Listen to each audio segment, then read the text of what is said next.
Good morning or afternoon to everyone joining us today. My name is Peter Soeth with the Commissioner's Public Affairs Office.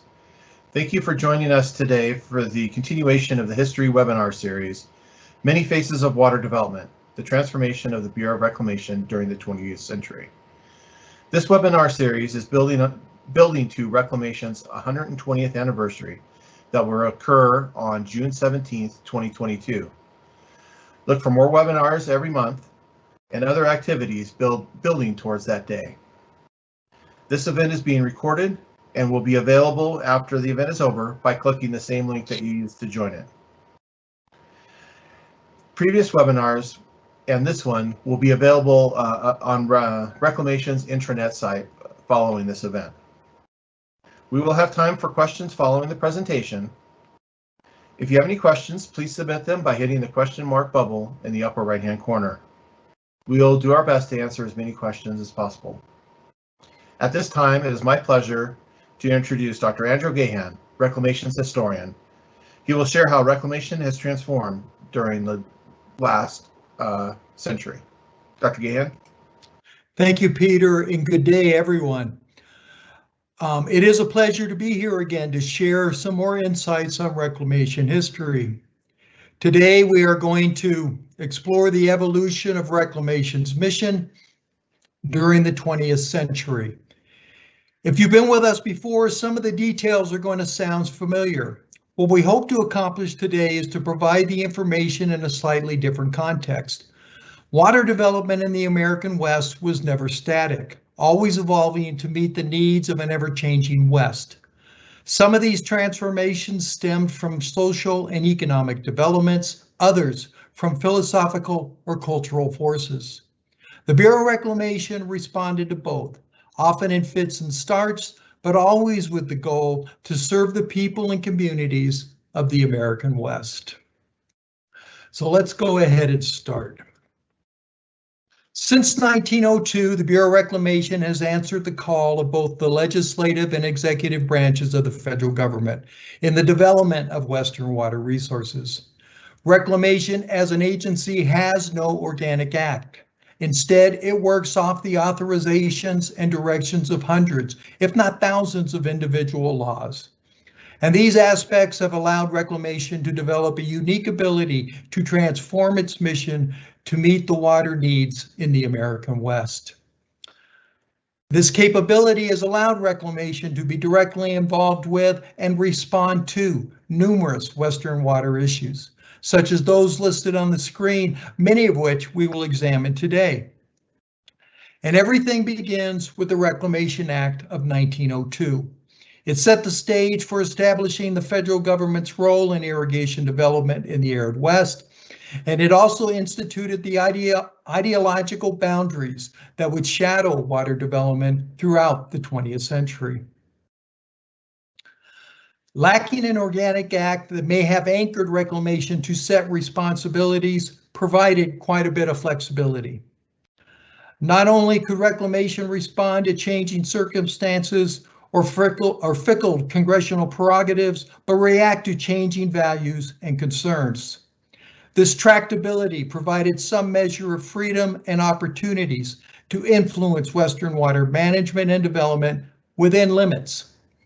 Reclamation always has been bound by some form of legislative limitations, and a wary Congress remains reluctant to provide too much federal authority.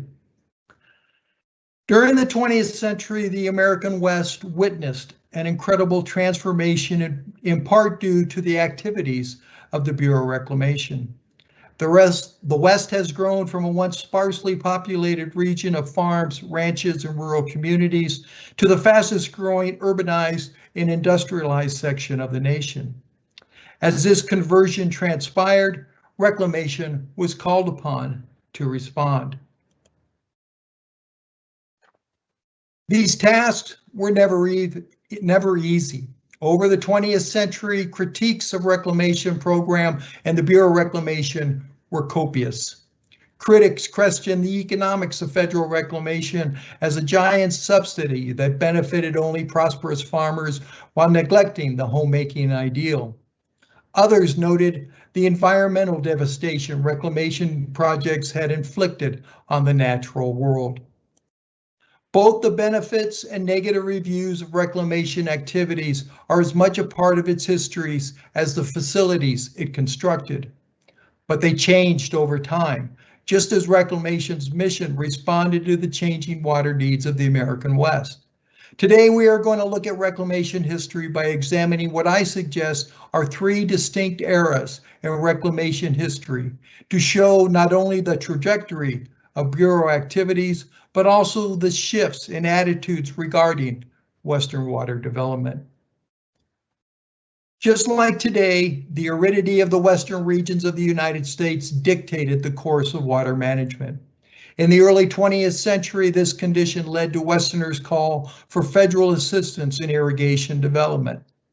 However, demanding the government come to the aid of farmers and communities based on a quirk of geography was not enough. Thus, Westerners applied a more nuanced argument that linked federal reclamation as a benefit to enrich the entire nation. Opening opportunities for settlement would allow more Americans to achieve the American dream of home ownership and produce better citizens. The federal government's presence would ensure fairer distribution of the precious resource and prevent speculators and monopolists from tying up valuable lands and water, stifling Western progress.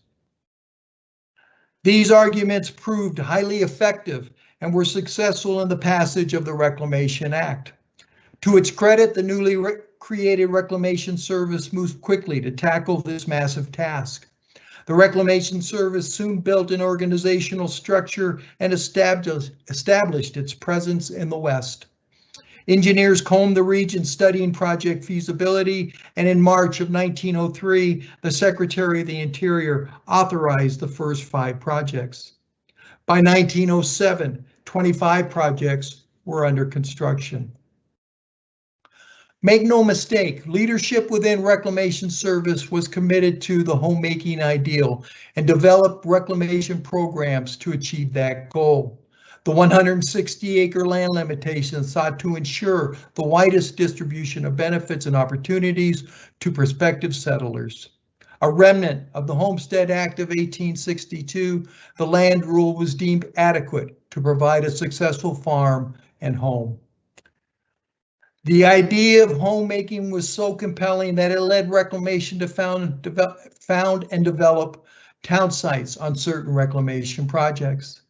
Town sites would complete the picture of a fully integrated agricultural communities. Towns would not only provide much needed services such as banks, blacksmith, mercantile stores, and perhaps the occasional saloon farmers required, but relieve the loneliness often associated with farm life. Despite Reclamation's best efforts, not all was well on many projects by the 1910s. The hardest being the inability of the Reclamation Fund to keep up with construction commitments. Project planning encountered numerous and often unforeseen issues, which led to construction delays, rising costs, along with growing settler discontent. In addition, project farmers were having their own share of challenges. Establishing an irrigated farm was and is a costly endeavor. Each settler was not only burdened with repayment and O&M costs to the government, but also having the necessary resources to build a residence and prepare fields. Some had bought into the hype, but lacked farming experience and little understanding of irrigated agriculture. In short, early settlers were often overwhelmed. Thus, they turned to their congressional representatives for relief and sought to place the blame for their troubles on the lap of the Reclamation Service. Now, Congress was responsive to the needs of both project farmers and reclamation. It enacted measures to beef up the Reclamation Fund by creating revenue streams from other government programs. Most importantly, however, was the passage of the Reclamation Extension Act of 1914, which extended the repayment period and instituted reforms in the reclamation program. This was the first major change for reclamation and how it conducted business, and suggested to some the difficulty of making irrigation development a profitable enterprise. This revelation instituted greater congressional oversight, and Congress took control of the Reclamation Fund. Now, these issues stem from conflicting views of the homemaking ideal and the government's role in achieving those ends. For the settlers, they were not only building homes, but livelihoods to enrich themselves and their families. They established farms to generate wealth, not merely for subsistence. Their success would enrich the economies at the local, state, and national levels. And for many, this was free enterprise at its fullest. But continued battles with a paternalistic and controlling reclamation over unseen problems, especially about who was going to pay to fix them, stifled prosperity. To a large degree, the Reclamation Service shared those same expectations and desired to see project farmers succeed. Nevertheless, it was required to ensure repayment and entrusted to see that the benefits were distributed equitably. Congress had designed the entire program so that monies flowed into the Reclamation Fund to repay project debt and continue irrigation development. And Reclamation had implemented policies to achieve those ends. For some within Reclamation leadership, farmers who fought back over project costs were reneging on their obligation to the government. These malcontents neither reflected the pioneering spirit nor embodied the homemaking ideology. And these conflicting views would create animosity between reclamation and water users throughout the 1910s and into the 1920s. Now, one thing both reclamation and project settlers agreed on was that the development of hydroelectric power was a boon to project prosperity. Marketing surplus power eased water users' financial burden and helped offset construction and O&M costs. Electricity modernized project farms and cities, allowing rural families to enjoy the latest modern conveniences. Country towns could provide the same services as seen in large urban centers and recruit industrial development. In general, uplifting the lives of project families. Congress readily supported hydropower development, and that began with the passage of the 1906 Town Sites Power and Development Act. The act allowed reclamation to deliver water and power to government town sites and project farms. Unknown at the time, the act established reclamation's core mission throughout the rest of the 20th century: water and hydroelectric power development and delivery. From 1906 on, Congress repeatedly authorized the distribution of reclamation power through sale or lease for project benefits. However, there was no unifying policy or program coming out of reclamation or Congress. They were more or less project specific. Nevertheless, development of hydropower quickly became popular cause on reclamation projects. And it began to be seen as perhaps a panacea for many of reclamation's economic woes. Despite a brief period of prosperity made during World War I, project farmers encountered a severe economic downturn after the war.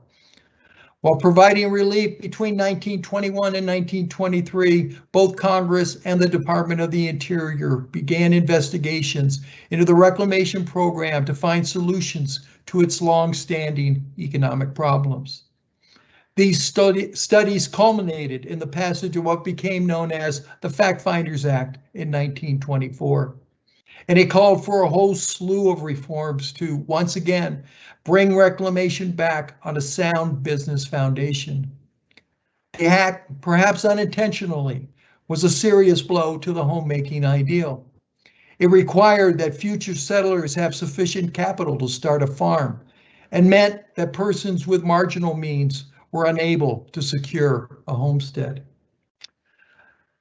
The impacts of the Fact Finders Act were significant. It mandated it and institutionalized water users associations, creating a new political constituency for reclamation.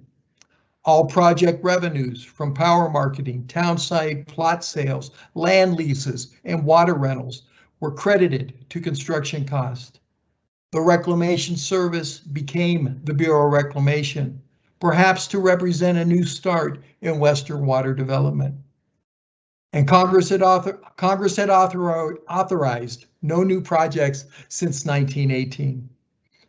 But the project revenue streams provided in the Fact Finders Act offered new possibilities for future financing.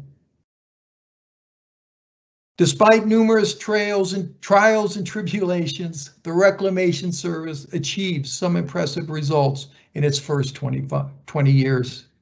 By 1923, there were 450,000 persons living on 33,000 irrigated farms and in project communities. Reclamation had constructed 25 projects comprising of 3 million acres, and Reclamation furnished water to 1,202,130 acres, producing crops valued at $50 million in 1923 dollars. Government projects also provided supplemental water to Warren Act lands, which returned a crop value of $33 million.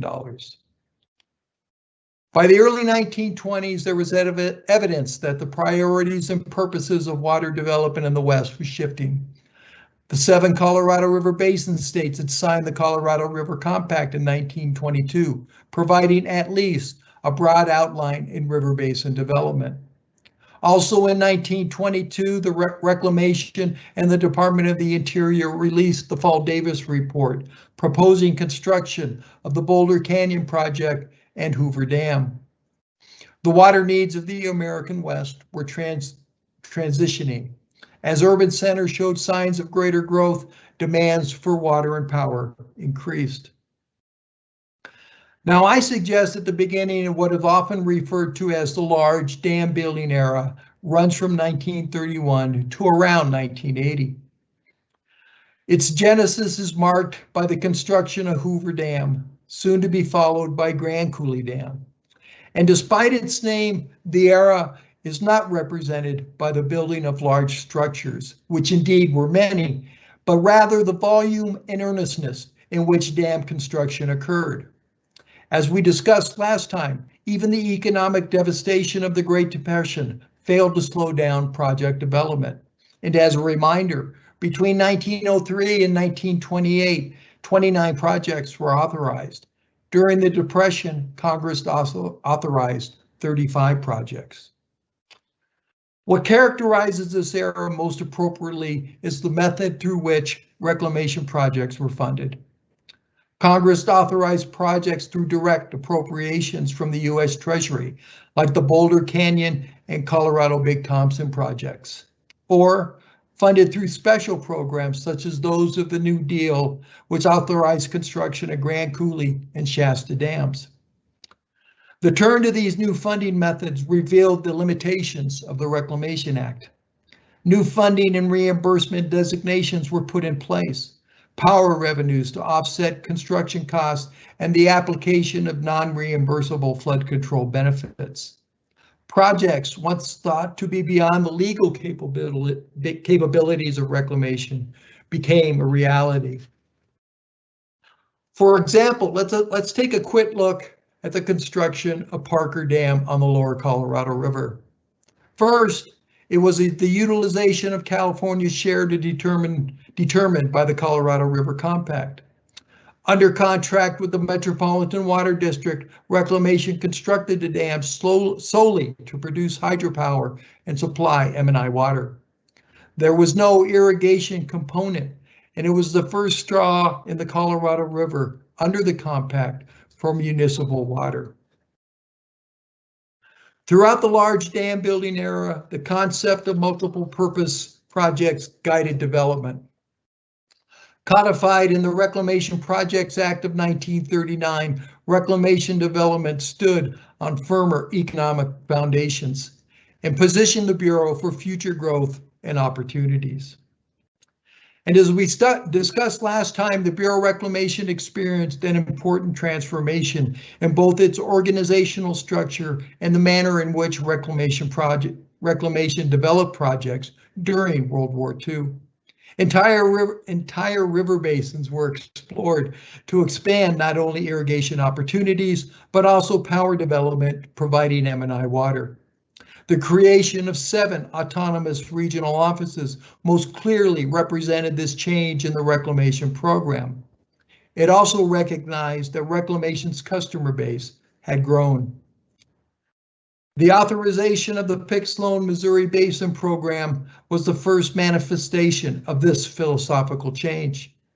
It was representative of the multiple purpose concept, and in partnership with the Corps of Engineers, demonstrated the United States government's determination of a coordinated river basin development.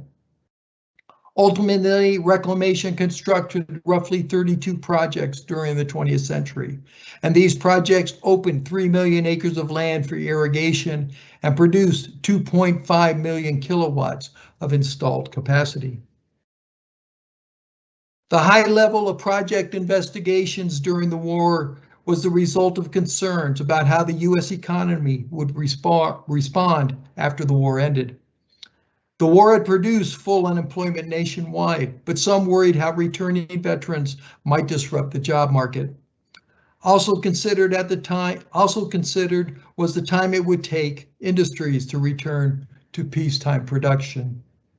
Some feared that these factors would produce an economic downturn and perhaps a return to Depression-era conditions. The resumption of public works programs seemed a possible remedy. The Bureau of Reclamation benefited from these concerns, and the immediate post-war years produced an astonishing construction boom. A fast-paced and diverse construction program was developed, and for a time, reclamation budgets made up over half the entire Department of the Interior budget. And between 1942 and 1959, Congress authorized 90 projects, and personnel levels increased substantially. In many ways, reclamation was the beneficiary of America's incredible post-war economic growth. As the United States economy prospered in the 25 years after the war ended, so too did reclamation's construction regimen. Western states had grown in both population and industrial development because of the war, and that progress showed little signs of slowing down after, in no small part thanks to the activities of the Bureau of Reclamation. From the mid-1940s to the end of the 1960s, Reclamation's construction activities ran at a tremendous pace. The early struggles of the Reclamation Service fell into the realm of nostalgia, as Reclamation's programs appeared to have the support of Congress and the American public. Multi-purpose projects planning became the norm, and there was less emphasis on homemaking. And in 1950, the Office of Chief Engineer was centralized when Reclamation opened the Engineering Center in Lakewood, Colorado. Now, one of the most ambitious projects that marked the post-war period and characterized the large dam building era was the Colorado River Storage Project. In 1949, the Upper Colorado River Compact was signed, allowing the Upper Basin states to utilize their share of the Colorado River. First proposed in 1950, construction began in 1956, almost simultaneously on 3 large storage dams: Glen Canyon, Flaming Gorge, and Navajo. These dams would provide storage to ensure delivery to the lower basin and produce electricity to help fund participating project development throughout the basin. During the 1960s, the focus of reclamation project and programs changed, and Congress authorized another 23 projects. Many of these projects sought to provide water and power for growing communities. As more Pick Sloan power plants came online, Reclamation became the marketing agent for Pick Sloan Missouri Basin Program electricity throughout the Eastern Rockies and Great Plains. Large trans-basin diversion projects to supply M&I water were constructed. such as the Frying Pan, Arkansas project in Colorado, and in New Mexico, the San Juan Chama project. Although perhaps not seen traditionally as trans-basin projects, there were others that included the Central Utah project, the Central Arizona project, and the Trinity division of the Central Valley project. Power production in the Pacific Northwest received an enormous boost when Reclamation began construction of the third power plant in 1967. This gargantuan endeavor called for the removal of a significant portion of Grand Coulee Dam and the installation of some of the largest generators ever built at the time. Proponents of the third power plant utilized Cold War rhetoric to garner support for the project. Apparently, 3 Soviet dams on the Volga River had outstripped Grand Coulee's power production. But completion of the third power plant in 1975 put Grand Coulee back as the world's largest hydropower producer. In 1968, Congress passed what turned out to be the last large authorization of the 20th century. Most significantly, the Colorado River Basin Projects Act called for the construction of the Central Arizona project. And by the end of the 1960s, both Reclamation and the American West had grown, and their characters changed. Reclamation activities had bound agriculture to the social and economic prosperity of the region's urban centers. Cities and farms were no longer independent, but tied together through a series of canals and transmission lines. Fueled by post-war affluence, Americans fled urban and suburban residences to seek comfort in the great outdoors. In many cases, reclamation reservoirs became those destinations. Vacationers not only found respite from the anxieties of modern urban life, but also appreciation for the nation's natural wonders. These, in turn, helped to cultivate new awareness of and concern for management of public lands and natural resources. The Bureau of Reclamation first encountered these changing attitudes in American thought and culture when it first proposed the Colorado River Storage Project in 1950. That plan called for the construction of 3 storage dams, 2 of which were to sit in Dinosaur National Monument. The National Park Service immediately opposed the plan and was quickly joined by a cohort of conservation groups. Their goal was simple: maintain the sanctity of the nation's national parks and monuments from development. Utilizing innovative techniques such as films, books, and passionate congressional testimony, conservationists were able to delay authorization for 5 years. The controversy eventually ended in 1956 when Reclamation dropped the dinosaur dam sites from the project. Almost 10 years later, Reclamation once again encountered opposition over proposed dams as part of the Central Arizona project. Located on the east and west ends of the Grand Canyon National Monument, Bridge Canyon and Marble Canyon dams were to supply power to pump CAP water. The opposition, made up of mostly the same folks as 10 years earlier, utilized similar methods as in their previous campaign, leading to the same results. In 1968, Secretary of the Interior Stuart Udall removed the so-called Grand Canyon dams from the project. By the end of the 1960s, there had been transformative changes taking place in American society, affecting reclamation. The post-war economic boom of the past 25 years was showing signs of slowing down. The costs of the Vietnam War and the social programs of the Kennedy and Johnson administrations impacted the nation's economy, and public dollars were simply harder to come by. New environmental laws had placed costly and stringent requirements on reclamation programs and projects. The America of the 1960s had witnessed a definite shift in attitudes concerning humans' relationship to the natural world. Rachel Carson's 1962 landmark study, Silent Spring, brought into sharp focus the effects of technology on the environment. The Echo Park and Grand Canyon Dam protest highlighted dam construction as a major cause to the ruination of the natural world.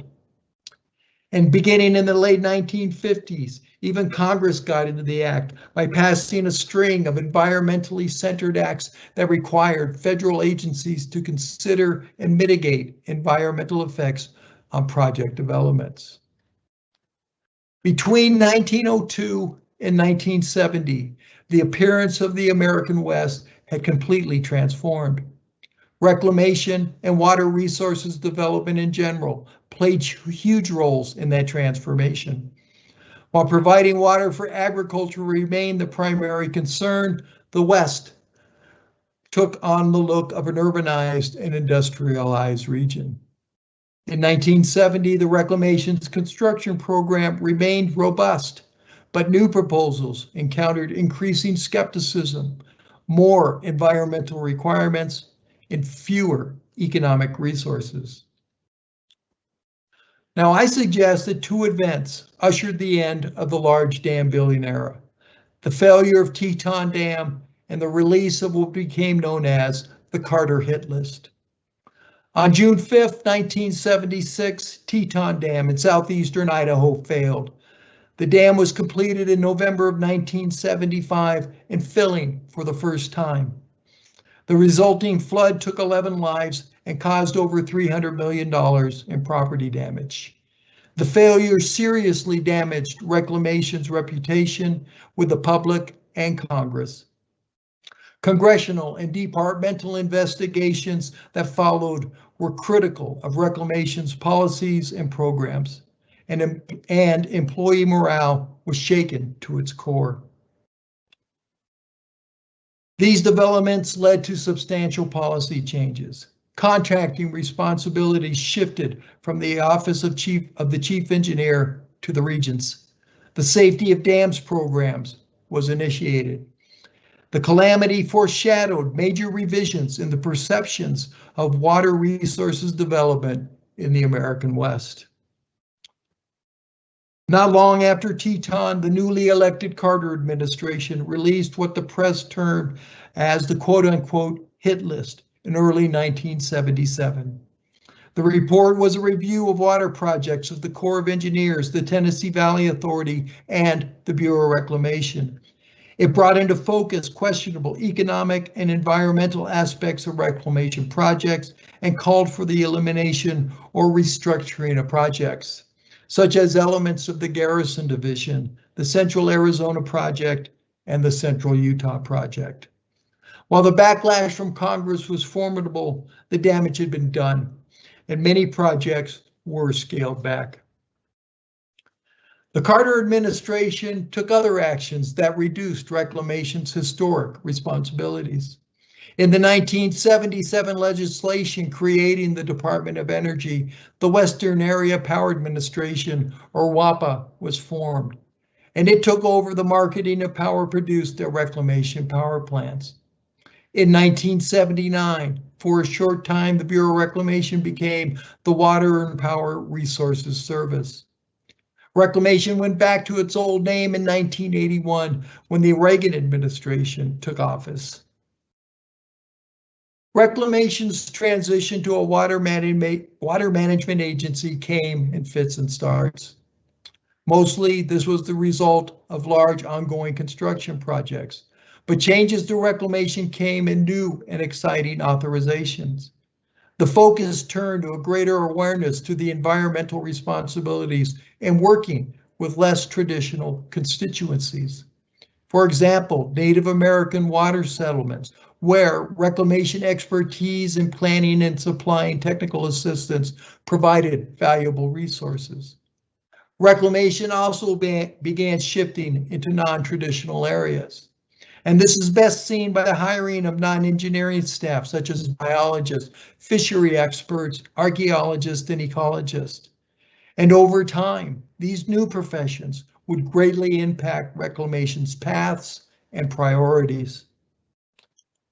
This transformation also compelled Reclamation to reassess some long-held beliefs and policies. Perhaps nothing connected Reclamation to its past more than the 160-acre rule. Once again, a tradition dating back to the Homestead Act of 1864. It was the foundation of Reclamation's homemaking mission. Nevertheless, it was always hotly contested, but Reclamation and Congress generally adhered to the principle. There were some exemptions, however. When the restriction was removed for the Imperial Irrigation District, on the Humboldt Project in Nevada, and on the Colorado Big Thompson Project in Colorado. In 1982, Congress passed the Reclamation Reform Act, which among other things raised the acreage limitation to 960 acres and eliminated the residency requirement.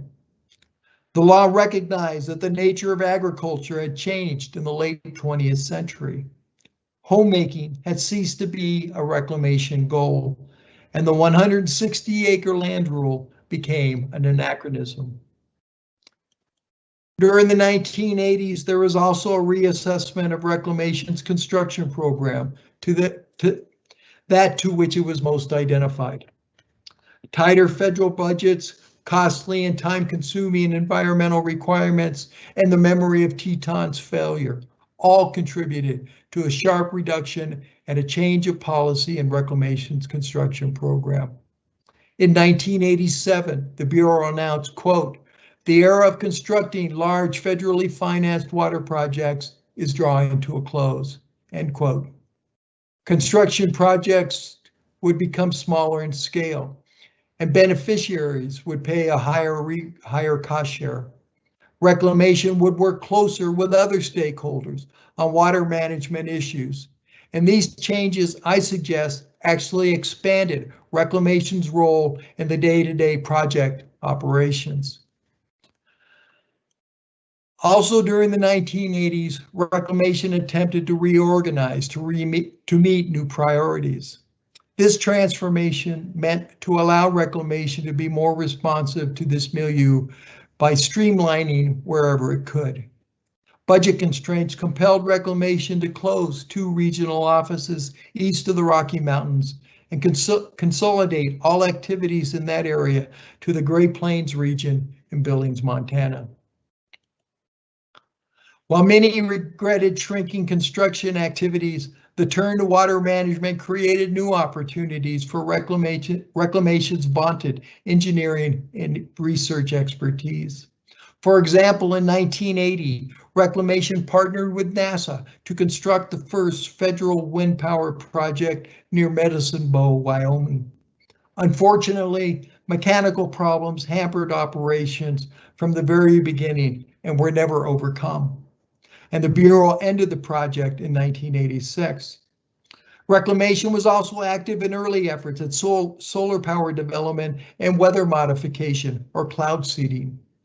And it utilized its engineering resources to aid in Indian water settlements, endangered species issues, and drought mitigation.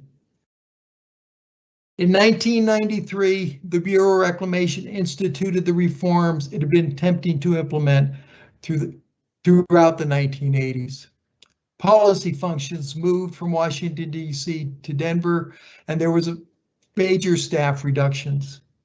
The Engineering and Research Center was reorganized with the creation of the Technical Service Center and the elimination of the position of Assistant Commissioner of Engineering and Research, or ACER, formerly the Chief Engineer. There was also a decentralization of authority across Reclamation, shortening the chain of command and establishment of autonomous area offices. In short, pretty much the Bureau of Reclamation we all work at today. Perhaps to some degree, the Bureau of Reclamation is a far cry from what boosters envisioned in 1902. Some of those folks might be entirely unfamiliar with current reclamation activities, such as mussels infestation at reclamation facilities and mitigating its effects. But the legacy of those early eras remain focused with us today. as we maintain an aging infrastructure, or fondly remember, as one author put it, a time when you could build things. Construction never stopped, it just changed, as Reclamation's mission throughout the 20th century. Despite our recognition that Reclamation serves a very much different West than it did in 1902, some elements have not changed. Aridity still characterizes the lands west of the 100th meridian. Conservation and utilization of the West's precious water resources remains a paramount concern. Indeed, those interests have only magnified as population growth, agricultural production, industrialization, and environmental requirements stretch limited water supplies. While heightened demand places new premiums of water, the dams, canals, and reservoirs constructed by the Bureau of Reclamation form a sort of foundation for water security in the American West. Thus, Reclamation's broader mission has never really changed, that of serving the water needs of the American West, as was its purpose throughout the 20th century. Thank you all very much. Thank you, Dr. Gahan. At this time, we'll take any questions that you may have. If you have any questions, please click on the comment bubble in the upper right-hand corner and submit that in. Thank you for the comments that we've received so far. I think, Dr. Gahan, you triggered a lot of memories for people, and when they were triggering back to when they first remembered Reclamation, and unfortunately, that's tied to the failure of Teton Dam. So just to let you know, you're triggering some memories there. I have a question as we're waiting for some to come in, as the viewers are on a little bit of delay from us. Sure. Going back to the homesteading issues that they had, I've looked back at some of the old Reclamation newsletters. I think it was Reclamation Era, and those, they had a lot of instructions on how to homestead and build it, and recipes and how to get through the long nights and stuff like that. Was that, do you think, because of the homesteading issues that people had?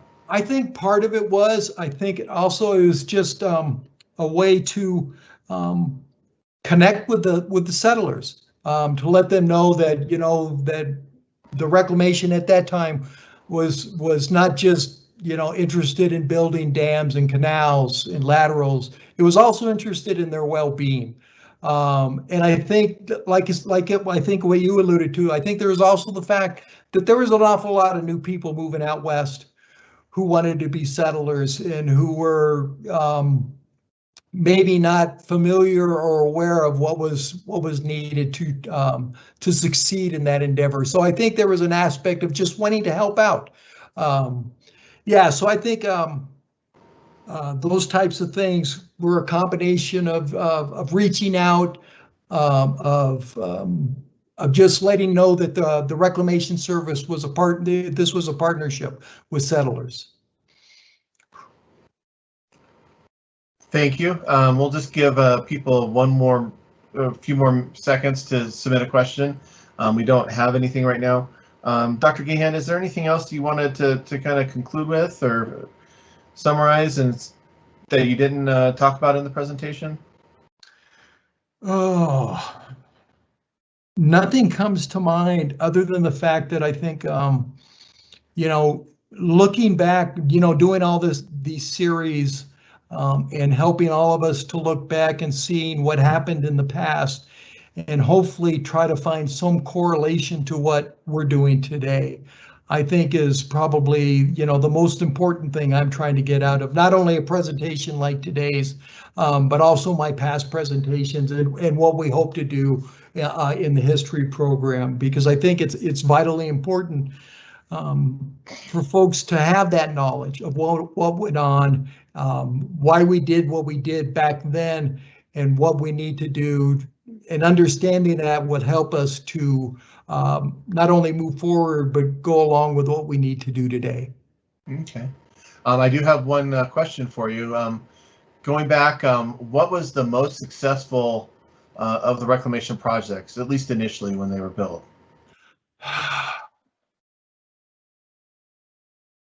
That's a good question. You know, I'm going to go with two that come to mind for me. I'm going to start with the Salt River project. basically because as Peter noted, in some of those early publications, the Salt River Project was talked about a lot. But what it was is that this was one of those projects that was basically designed an already established irrigated area. This wasn't opening up new lands for settlement, but it also began this process of the utilization of hydroelectric power on a reclamation project at a very early time, which actually Salt Valley water users grabbed a hold of really quick and started doing their work and becoming their own form of a public utility. The other project, I would think, I'm going to go with the Minidoka project in Idaho. Because although there was a lot of established farms already in Idaho when that project began, there was also the opening up of opportunities for new settlers at that time. So those two projects, they're both sort of, there's a dichotomy there, but there's also similarity there. The Minidoka project was also one of those early projects where the development of hydroelectricity became incredibly important to the project's ultimate success. I have another question for you. On the land of some of the early projects that was served by Reclamation, was it land already being farmed? Did they have irrigation infrastructure already in place, or did that come later? Depends on where you look. Like I said, both like the Salt River and Minidoka project, there was already established agriculture in both areas at that time. If we go to a place like, let's take the Newlands project in Nevada, where there wasn't any, where Reclamation was, basically building a project out of scratch, designing not only the canals, but the laterals, laying out farms, those types of aspects. And that was done on pretty much most of the projects, but not to a large degree where we were just opening up brand new lands. There was always, in most of these projects, there was always some form of agriculture already in place. It all depends upon the scale that we're talking about. Thank you, Dr. Gehan. I think you kind of touched on this, but the opportunity of the past and our history to kind of inform the future and kind of how that might help inform that. So thank you for talking about that earlier. Can you just talk briefly on the Big Thompson project and how that helped Northeast Colorado and the benefits there? The Colorado Big Thompson project, it's one of those large projects that Reclamation actually began. Was authorized during the Great Depression, and construction began before World War II. But unfortunately, because of the war, it had to stop because it wasn't deemed essential to the war effort. But anyway, what I find most fascinating about the Colorado Big Thompson project is not actually what Reclamation did, because they constructed an awful lot of facilities throughout that area to develop power, to bring water from the west slope to the Front Range. But what's most interesting to me about that project is the controversy that arose within Colorado between the west slope and the Front Range, where the west slope's claiming that Front Range folks were taking, quote unquote, their water. And the controversy that involved and the negotiations that went in place that actually went into the construction of the Colorado Big Thompson project. And I'm speaking specifically of the construction of Green Mountain Reservoir, which is only there to hold surplus water for the west slope. It has really no major involvement other than that with the rest of the Colorado Big Thompson project. Thank you. Dr. Gehan, we've had some questions about how to reach you after the fact with some questions. I'm going to go ahead and share your email address with everyone if people would want to reach out to you. I'll share that here shortly. Okay. But with another question, kind of talk about some of our reservoirs are more than 100 years old now, sedimentation and starting to get into that area. Do you think some of that might spawn some new storage, or how that might be handled? Boy, that's a question for the assistant commissioner, but I'll take a stab at this. I'll just throw out my 2 cents. I think they knew in just about every dam construction there were sediment studies done, and they had a pretty good idea of how the sediment would start to build in some of these reservoirs, and they basically picked out locations and dam sizes to reflect those concerns. I just have a hard time believing that somebody would want to go out and start building new dams. I just don't think the money would be there constructing a new dam. I think a better option for reclamation, and some that we've been exploring already, would be dam raises, to raise the level of those dams as opposed to building new ones, because I think you'd be hard pressed to find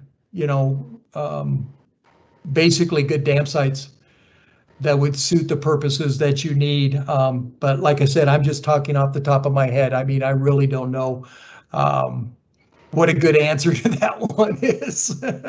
Yeah, no, I appreciate that. What was the last large dam project constructed by Reclamation? The last one, I would say it'd probably be the Central Arizona project, which was, I think, deemed complete somewhere in the mid 1990s. That would be the last large one. That's what I would consider. The Central Arizona project. Okay. I can't think of anyone that would have, even during the same time when construction was going on then, that would have matched the detail and size and scope. Okay. One kind of the history of reclamation, and some of it even recent, but the town sites that came up around some of our rural dam and construction, what was the intended use of those town sites and to support the project? Basically how I explained in the presentation, somebody thought it would be a good idea that you needed to have within these various areas of a reclamation project, that maybe spanned hundreds of thousands of acres. Every once in a while, you may need a town to help fulfill, the basic urban needs that farmers would require. And they were usually built on lands within a project that weren't good farmlands, but they were still close to a railroad junction, which also would be beneficial to farmers bringing crops into markets and whatnot. But they were there. That this is one of those things that I try to get across. This was not new. This is something town sites and the development of agricultural areas went hand in hand from the very beginning, of this nation. They moved west almost together for the same purposes. There was a symbiotic relationship between farms and towns, and reclamation was I believe, just following along with that tradition, that there needed to be towns within a specific area so farmers could like I said, bring their crops to market, shop at the mercantile stores, go to town on Saturday evenings, that type of stuff. Okay. Just summary, just real quick, short answer on why reclamation is only located in the 17 western states and not more of a nationwide presence. That's because, well, first of all, that's what the designation was in the Reclamation Act in 1902. The other part is geography. These were the arid regions of the United States. This is the only place where irrigation was developed to any measure, or needed to be to any measure. It was designated to serve this particular region of the United States. I just want to point out that there was efforts during the 1920s to expand reclamation into the South, for land reclamation, basically for cutover areas, or to drain flooded areas, or swamp areas, I should say. So there was talk, but Congress never got anywhere close to doing anything about that. Yeah, basically it just goes back to geography, why it's the 17 Western states. I have one more question, and then we'll summarize. Dr. Or David W. Davis was commissioner from 1923 to 1924, and if you've looked into why his term was so short or truncated. You know, that's a good question. So I'm going to just go by, I'm going to hypothesize a little bit here. David W., like you mentioned, David W. Davis was the first commissioner of the Bureau of Reclamation. So we've got almost, at least the idea that we're building a brand new government organization. My guess is that why he was only in term for a year was because Dr. Elwood Mead was busy. He had some commitments he had to take care of, because once he was free of those commitments, he became commissioner of the Bureau of Reclamation, within that year after Davis was confirmed. Yeah. So that's my guess. I mean, that's my best guess on why he only served 1 year. Okay. Going ahead to summarize here, I would like everyone to encourage to please visit the history website. I just dropped that into the Q&A box for you. There's several publications and information there on the development of reclamation, the kind of history of reclamation, some short reads to kind of expound a little bit on what Dr. Gahan was talking about today. Thank you all for joining us. Once again, this is a build-up to Reclamation's 120th anniversary that will be occurring on June 17th, 2022. Please look for upcoming monthly webinars as we build towards that, and some other activities that we're working on to help celebrate the 120 years Reclamation has supported water in the Western United States. Thank you everyone for joining us, and have a good afternoon.